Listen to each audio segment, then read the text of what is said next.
ہم وہی کہیں گے جو ہمارا دین ہم کو بتاتا ہے، عمل کرو تو تمہارا بھلا ہے۔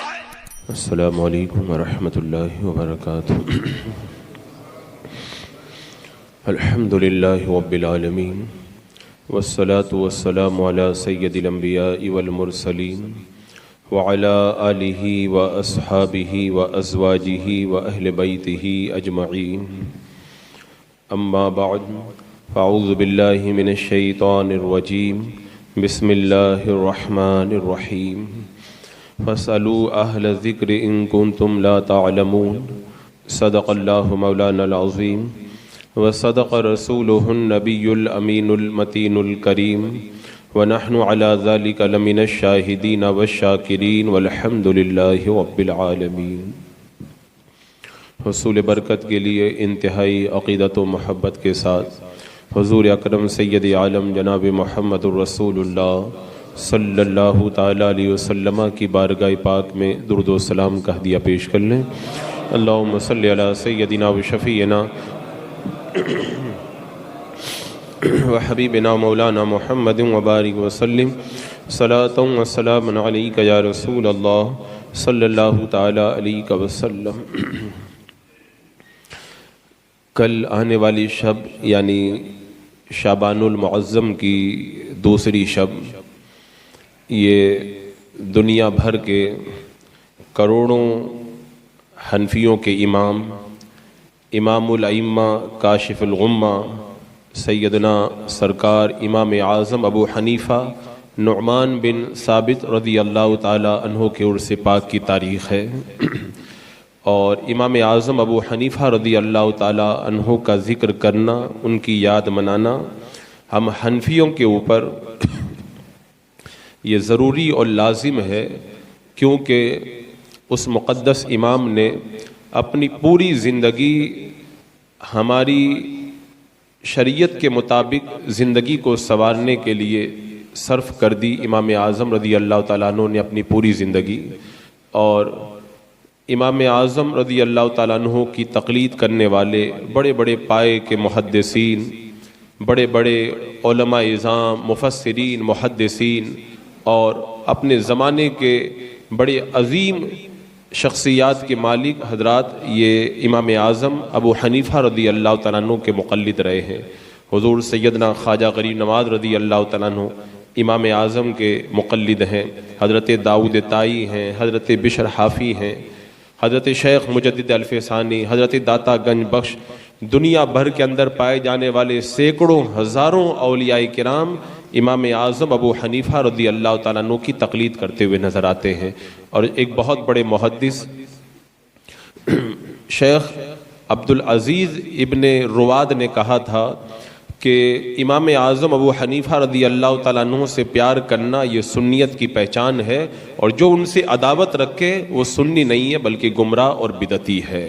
اور ایک اور امام نے کہا تھا کہ ہر مسلمان کو یہ چاہیے کہ اپنی نمازوں کے اندر امام اعظم کے لیے دعا کیا کرے، اس لیے کہ امام اعظم نے سنتوں کی حفاظت فرمائی اور شریعت مطہرہ کی ترویج و اشاعت فرمائی۔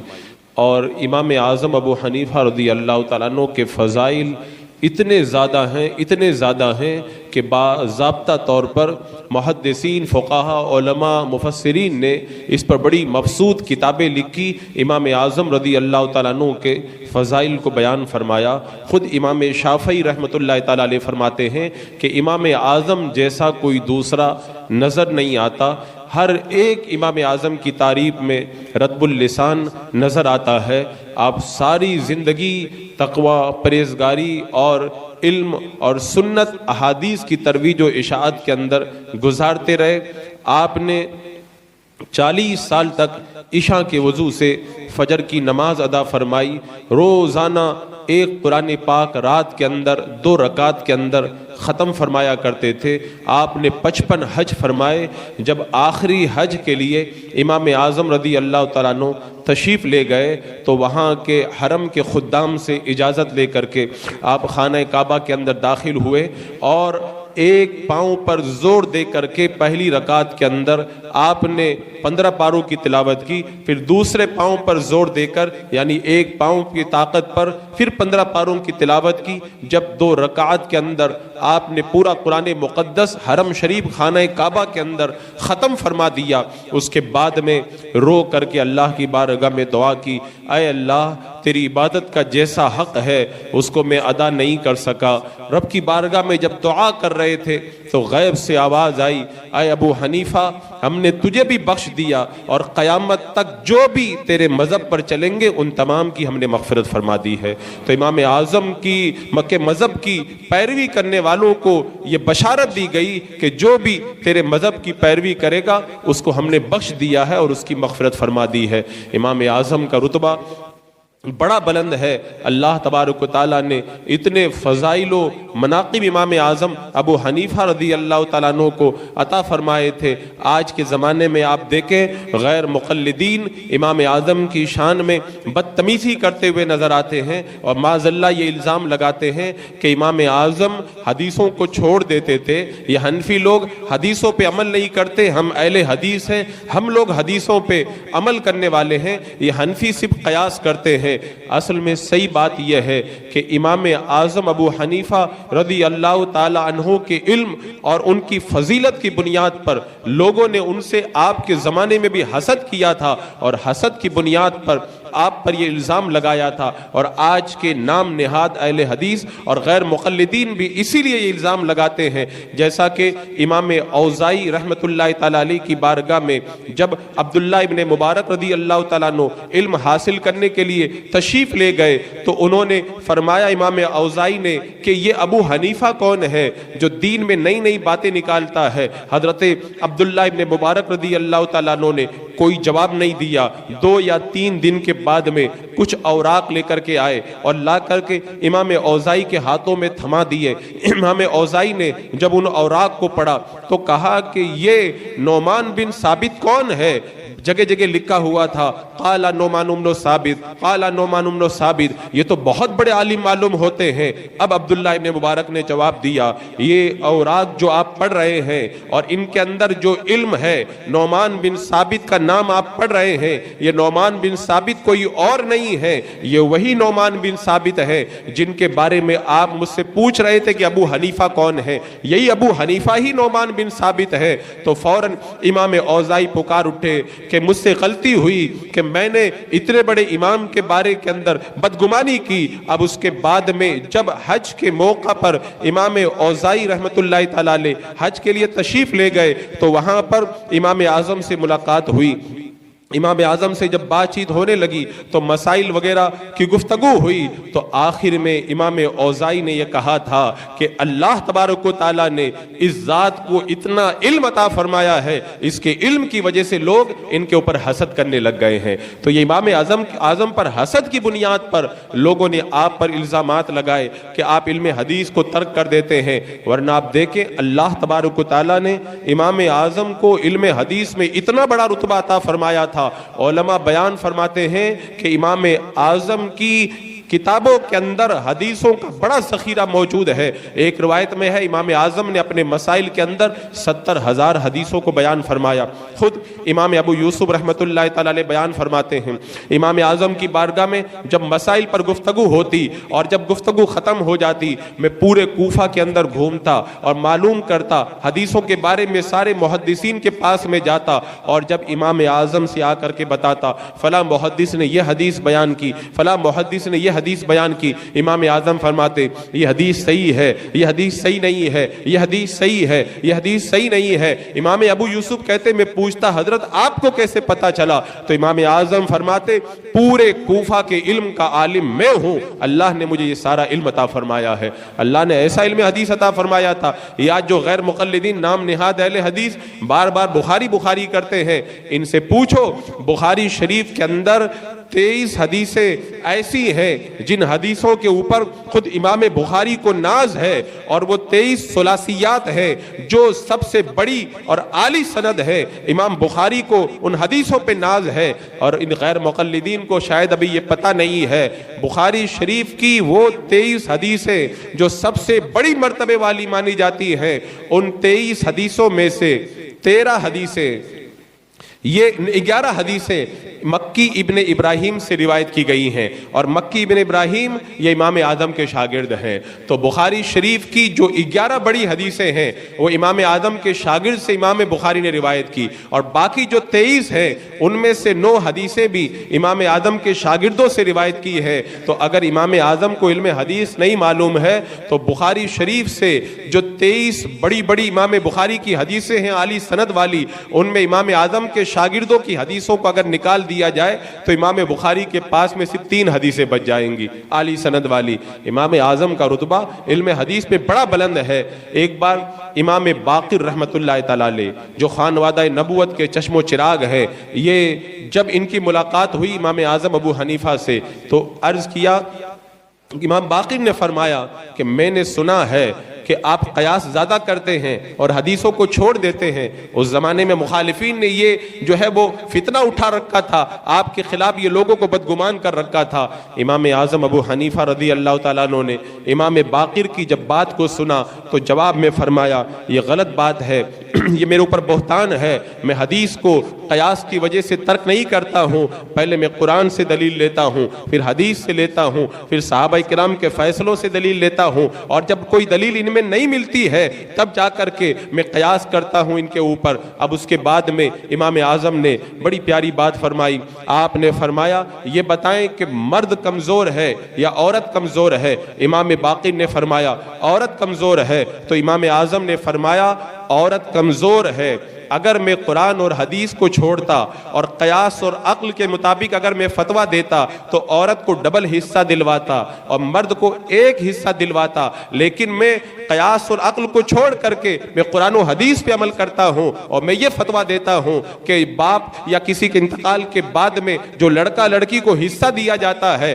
تو لڑکے کو 2 حصہ دیا جائے گا اور لڑکی کو جو ہے وہ 1 ہی حصہ دیا جائے گا۔ تو یہ میں قرآن و سنت پہ عمل کرتے ہوئے کہتا ہوں۔ اس کے بعد میں امام اعظم نے پوچھا یہ بتائیں کہ پیشاب زیادہ ناپاک ہے یا منی زیادہ ناپاک ہے؟ فرمایا کہ پیشاب زیادہ ناپاک ہے۔ تو امام اعظم نے فرمایا میں قرآن و سنت پہ عمل کرتا ہوں، اسی لیے تو یہ فتویٰ دیتا ہوں کہ پیشاب کرنے کے بعد میں وضو کیا جائے گا اور منی نکل جائے تو غسل کیا جائے گا۔ اگر میں حدیث پہ عمل نہیں کرتا، اپنی عقل سے فتویٰ دیتا تو یہ فتویٰ دیتا پیشاب زیادہ ناپاک ہے، پیشاب کرنے کے بعد میں غسل فرض ہو جانا چاہیے، لیکن میں اپنی عقل کے مطابق نہیں بلکہ قرآن و سنت کے مطابق فتویٰ دیتا ہوں۔ پھر امام اعظم نے فرمایا کہ یہ بتائیں کہ نماز افضل ہے یا روزہ افضل ہے؟ ظاہر سی بات ہے نماز افضل ہے۔ تو امام اعظم نے فرمایا جب عورت حیض کی حالت میں ہوتی ہے تو نماز بھی چھوڑتی ہے اور روزہ بھی ترک کرتی ہے،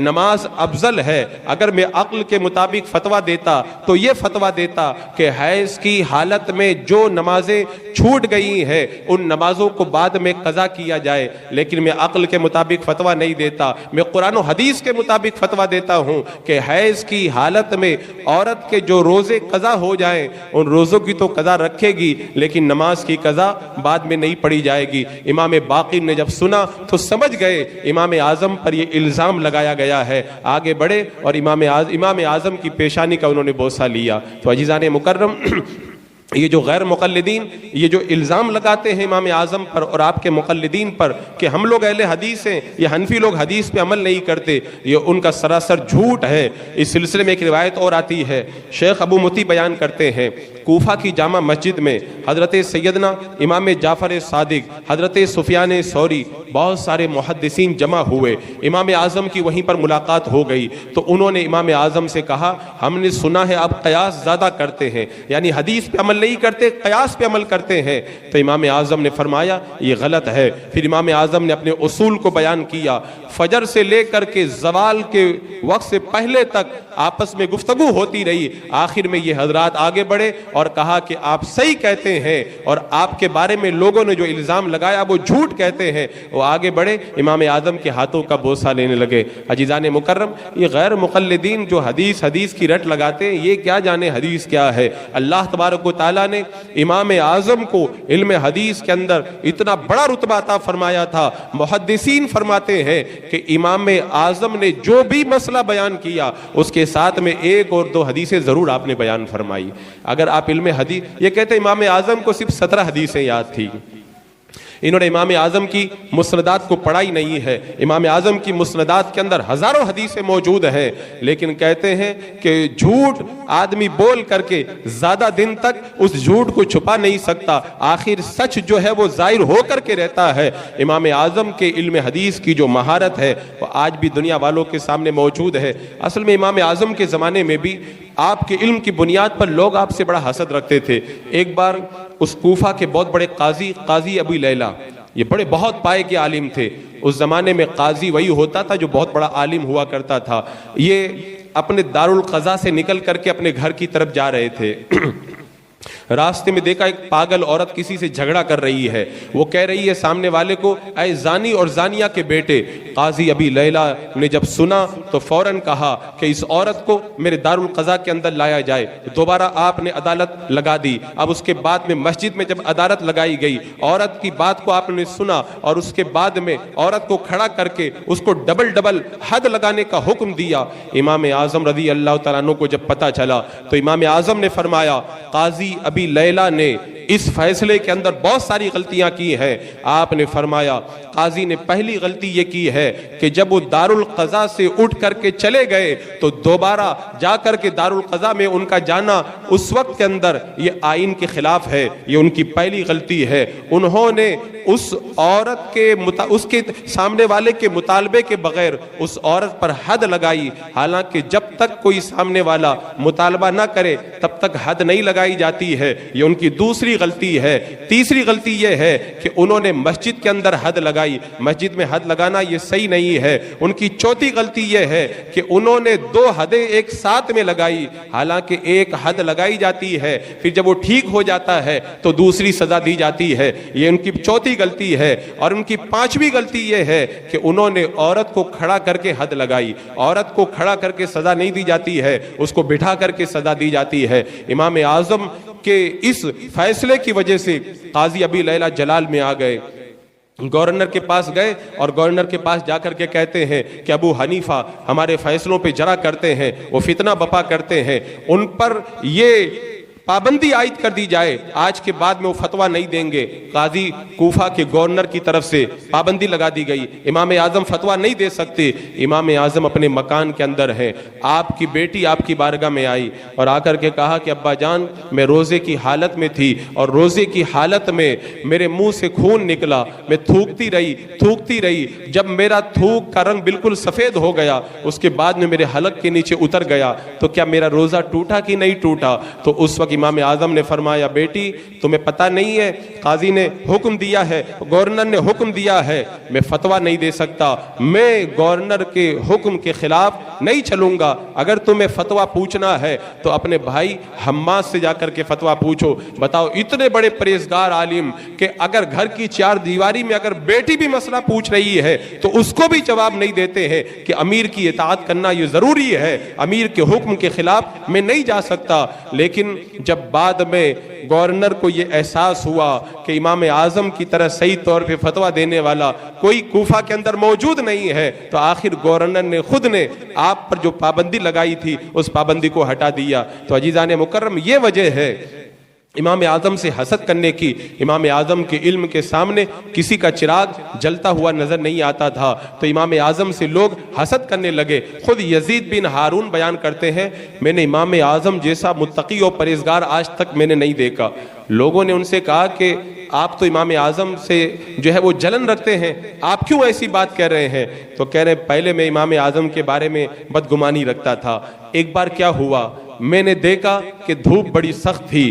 امام اعظم سے کہا گیا کہ یہ دھوپ زیادہ سخت ہے, آپ مکان کے سائے کے اندر آ کر کے کھڑے ہو جائیں تاکہ آپ دھوپ سے بچ جائیں. تو اس وقت امام اعظم نے فرمایا اس مکان کا جو مالک ہے اس نے مجھ سے قرضہ لے کر کے رکھا ہے اور وہ میرا مقروض ہے. میں یہ جائز نہیں سمجھتا کہ جس کو میں نے قرضہ دیا ہے اس کے مکان کی چھت سے میں سایہ حاصل کروں, یہ مجھے گوارا نہیں ہے. میں اس کے مکان کے چھت کی سائے کے اندر ہرگز نہیں کھڑا ہو سکتا. اللہ نے ایسا پرہیزگار امام اعظم ابو حنیفہ رضی اللہ تعالی عنہ کو بنایا تھا. امام اعظم کی شان تو بڑی بلند ہے. امام اعظم کے 4000 یا 10,000 شاگرد ہیں, ان میں سے 40 وہ شاگرد ہیں جو بڑے پائے کے دردہ اجتہاد کے اوپر پہنچے ہوئے تھے، اللہ نے جن کو مجتہدین کا درجہ عطا فرمایا تھا۔ اور میں کہتا ہوں امام اعظم کی شان کے بارے میں کوئی کیا بات کرے، امام اعظم کے شاگردوں کی شان یہ ہے کہ امام اعظم کے شاگرد امام محمد کے بارے میں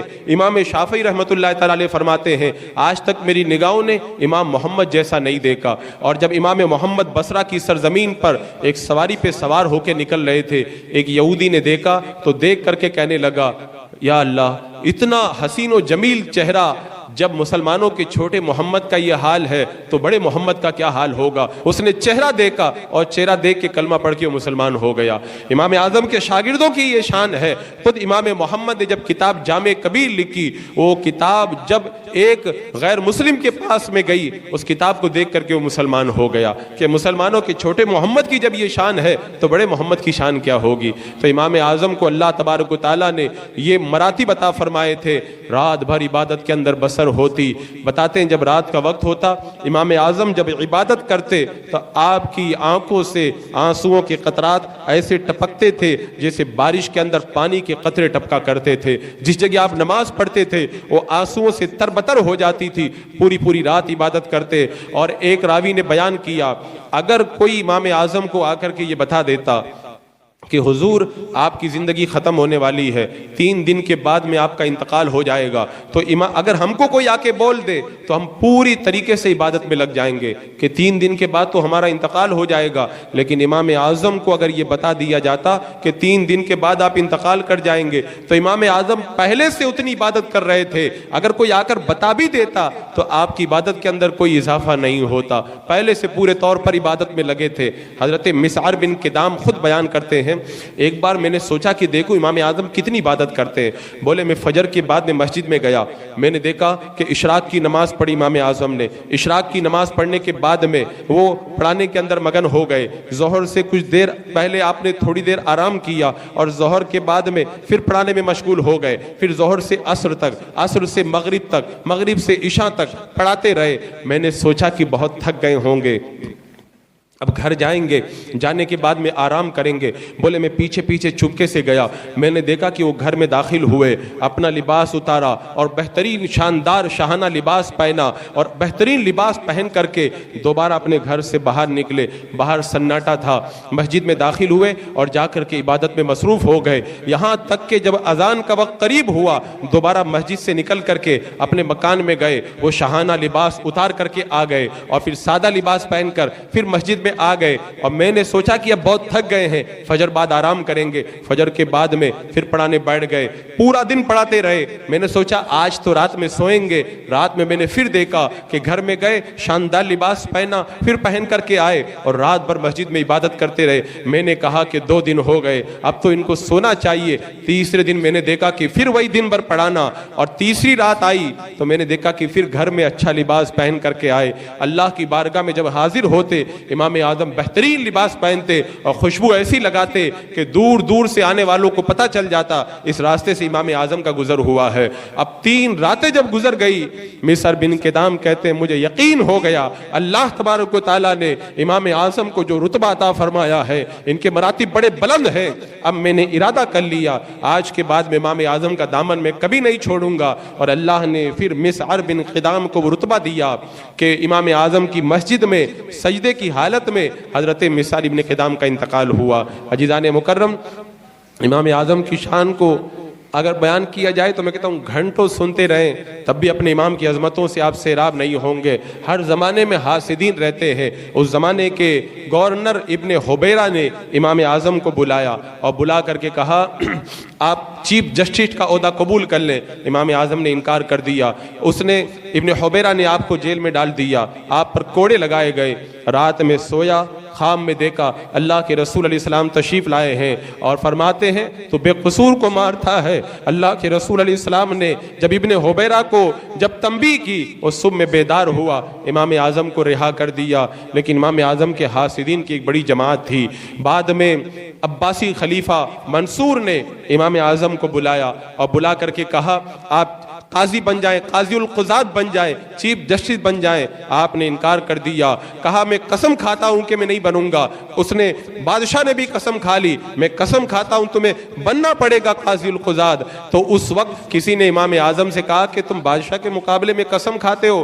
امام اعظم نے فرمایا بادشاہ کے پاس بڑا خزانہ ہے، وہ اپنی قسم کا کفارہ ادا کر سکتا ہے۔ آخر بادشاہ نے، منصور نے آپ کو جیل کے اندر ڈال دیا، روزانہ آپ پر کوڑے لگائے جاتے، لیکن منصور کو پتا تھا امام اعظم پوری دنیا کے اندر چھائے ہوئے ہیں، پوری دنیا میں ان کے چاہنے والے پھیلے ہوئے ہیں، روزانہ ان کو بازار کے اندر رسوا کیا جاتا، کوڑے لگائے جاتے، یہاں تک کہ آپ کے جسم سے خون ٹپکتا، اور آپ کے شاگردوں نے بھی آپ کو مشورہ دیا آپ قاضی القضات کا عہدہ قبول کر لیں۔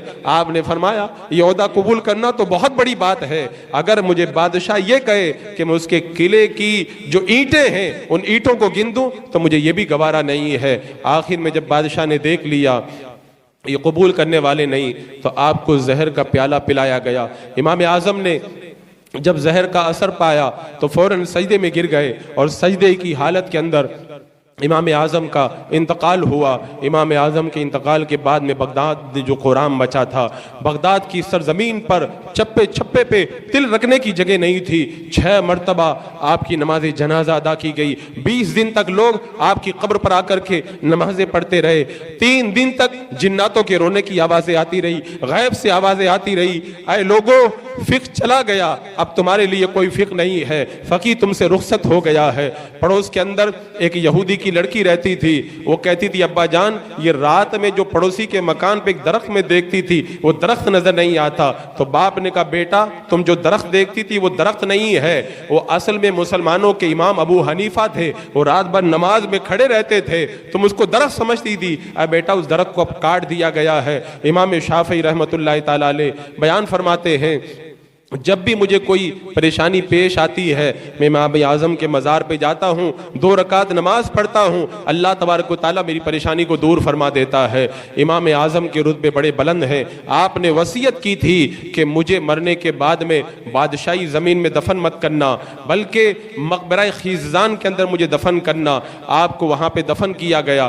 بادشاہ آپ کے انتقال کے بعد میں آپ کے مزار پہ گیا اور رو کر کے کہا ابو حنیفہ تم نے زندگی میں بھی مجھے اور موت کے بعد بھی تم مجھ کو ہرا کر کے چلے گئے۔ امام اعظم کی شان بڑی بلند ہے، اللہ تبارک و تعالیٰ نے ان کو جو مراتب عطا فرمائے، ہمیں ناز ہے اس بات کے اوپر اللہ نے ہمیں اتنا بڑا امام عطا فرمایا جن کی شان کو سارے محدثین، فقہ، علماء، اولیاء، غوث اور کتب بیان کرتے آئے۔ انشاءاللہ کل کی آنے والی شب کے اندر امام اعظم کی بارگاہ میں ہم اپنی عقیدتوں کا خراج بھی پیش کریں گے، اور ہمیں یہ چاہیے کہ امام اعظم کے لیے اپنے گھروں میں ہم نیازوں کا اہتمام کریں۔ اس امام نے اتنا بڑا احسان کیا، ایک روایت کے مطابق 5 لاکھ مسائل انہوں نے قرآن و سنت سے نکال کر کے ہمیں عطا فرمائے۔ آج اگر ہم ایک مسئلہ قرآن و حدیث سے نکالنا چاہے نہیں نکال سکتے، میرے امام نے اپنی ساری زندگی اسی میں کھپا دی۔ ہم گنہگاروں کے لیے رات اور دن محنت کر کے ہمیں مسائل کا ایک ذخیرہ عطا فرمایا۔ اللہ تبارک و تعالیٰ ان کی برکت پر